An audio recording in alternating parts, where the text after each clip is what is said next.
They say the sand at Porto Confusione doesn't behave like normal sand. It hums when you step on it. It folds itself into spirals at night. Some claim it's not sand at all, but powdered memory from a forgotten war between salt and sky. That beach doesn't show up on maps anymore. After 1987, all official records stopped recognizing its coordinates. It exists by rumor, by loop, and by the sound of footsteps no one can trace. Every morning, Tralala walks the entire stretch of that beach 3 times. Once forward, once backward, once in silence. His Nikes leave no footprint, but everyone knows where he's been. You can taste espresso in the wind when he passes. The seagulls don't caw, they observe. He walks not to travel, but to stay moving. A jaw that shouldn't belong on a machine. Teeth serrated like memories of violence. A crocodile's face welded into the frame of a bomber plane.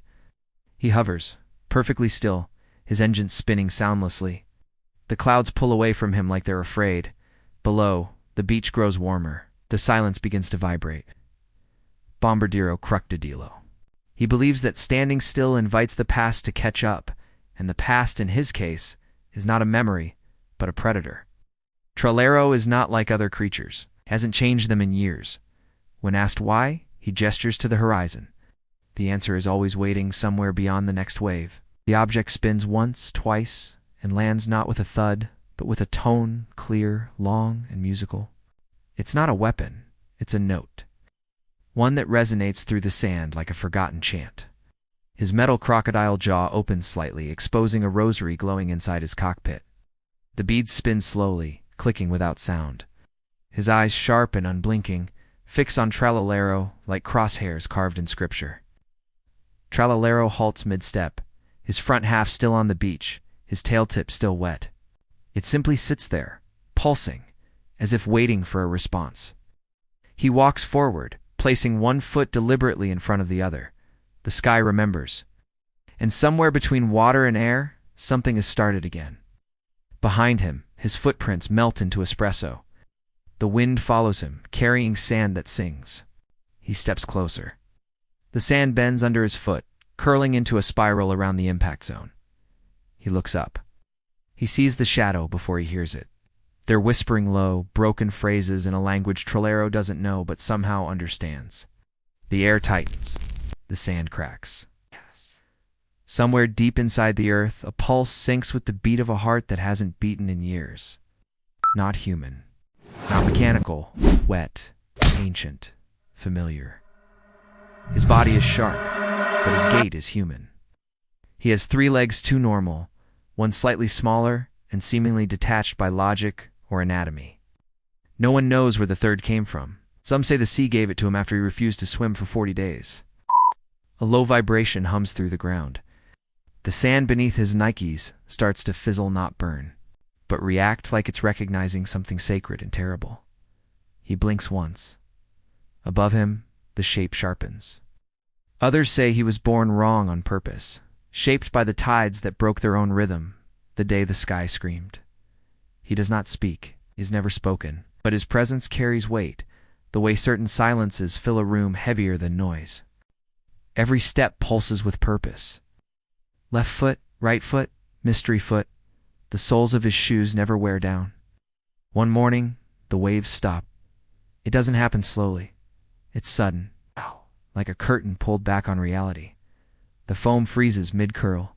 The gulls rise but do not flap, stretches far across the shore, cutting the morning in half. For engines, a steel body, sky has remembered. Bombardiro doesn't roar. He doesn't descend. From his undercarriage, a bomb detaches. It falls slowly, almost thoughtfully. Tralalero doesn't flinch. He watches. Tralalero approaches the crater. It's not smoking, it's glowing. Inside, the bomb hasn't opened. The Nikes squeak. The sky groans. Bombardiro lowers a few meters.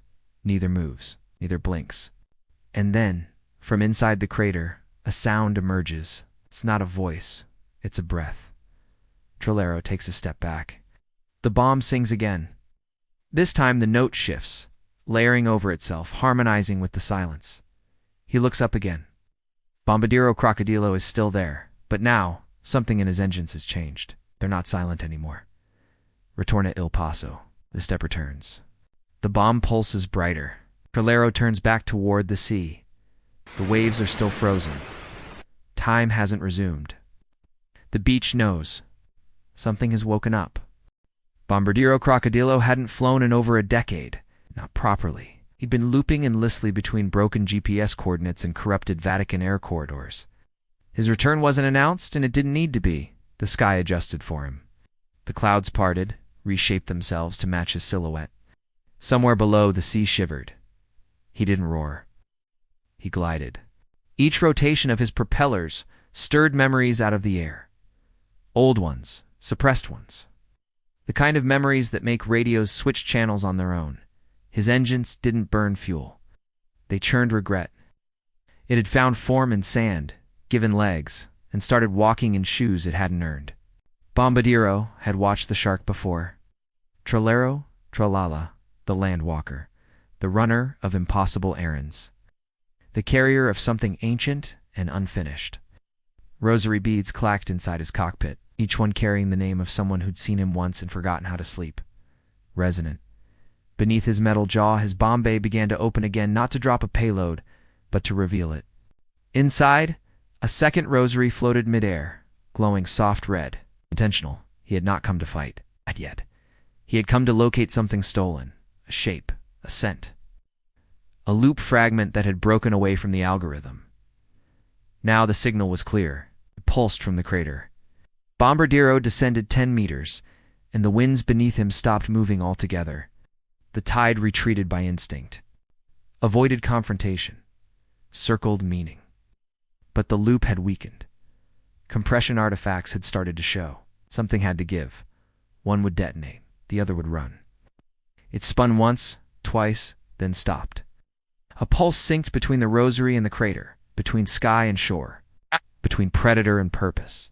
Tralala looked up from the impact zone. Her eyes met his cold and unblinking. Bombardiro's forged and full of recognition.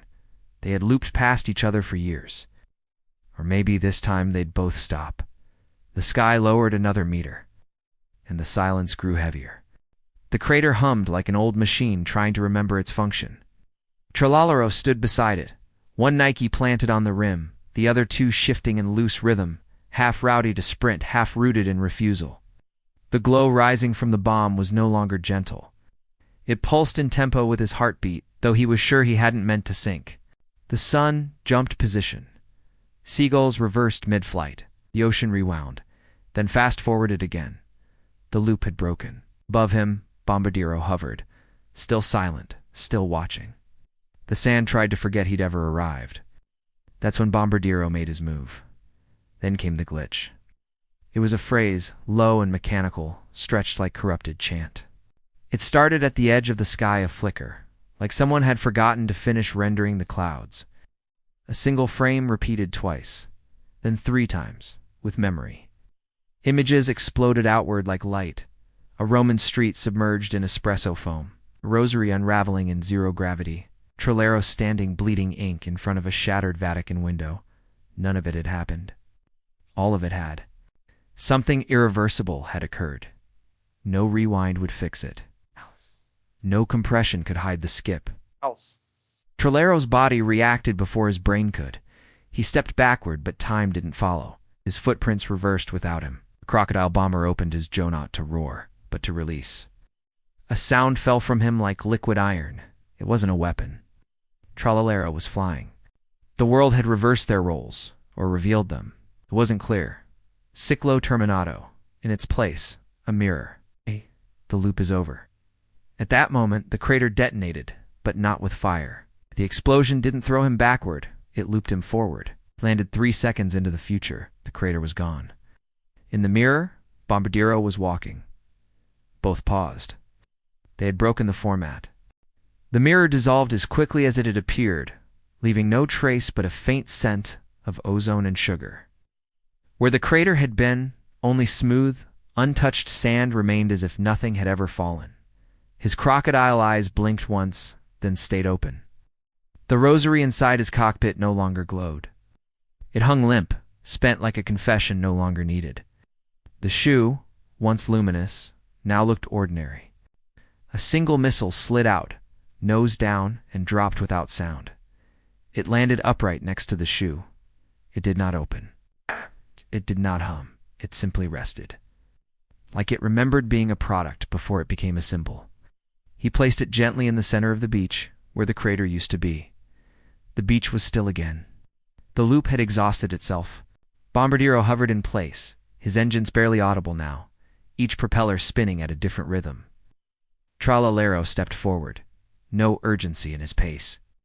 The waves remained still, as if waiting for approval to resume. He bent down, not to touch the sand, but to unlace one of his blue Nikes. It came off with surprising ease. Bombardiro responded by opening his Bombay one last time. Tralalero looked up. Bombardiro looked down. Nothing needed to be said. This was the exchange. Without fanfare, Tralalero turned and walked back toward the sea. 3 steps, no more. The water welcomed him, soft and steaming. His tail slipped beneath the surface like it had never left. Bombardiro rose higher into the clouds. His engines flickered one final time, then stopped midair. The bomber remained in the sky for a second too long and then simply was gone. No streak, no boom, just absence. Round its neck was a rosary made of fishing wire and espresso beans. Cooed once. On the shore, the tide returned in a single sweeping motion. A pigeon landed near the shoe and missile. It circled them twice, then walked in a perfect figure 8. Far off, a new tick-tock began to loop. A pigeon in sunglasses walked across glass, muttering, "Il cielo ha camminato, la terra ha volato." The sky walked, the land flew, no one understood. But everyone reposted.